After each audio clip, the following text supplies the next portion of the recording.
собираемся выполнить очень приятную миссию, поручение президента Российской Федерации Владимира Владимировича Путина, и по его поручению зачитать его поздравления вам. Главе администрации Липецкой области Королеву Лев Петровичу, жителям Липецкой области, дорогие друзья, поздравляю вас с 60-летием образования Липецкой области. Ваш богатый край – родина смелых, целеустремленных, талантливых людей, известных ученых и путешественников, военачальников и изобретателей, авторитетных политиков и общественных деятелей.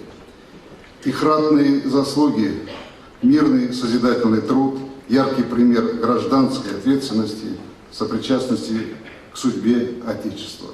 Отрадно, что вы бережно храните память о своих выдающихся земляках, стремитесь приумножить их успехи и достижения. Благодаря преемственности поколений и традиций Липецкая область динамично развивается, прочно удерживает позиции одного из крупных индустриальных и аграрных центров России.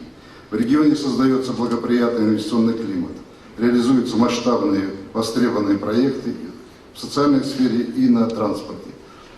Наращиваются темпы и объемы жилищного строительства, а значит улучшается качество и уровень жизни людей.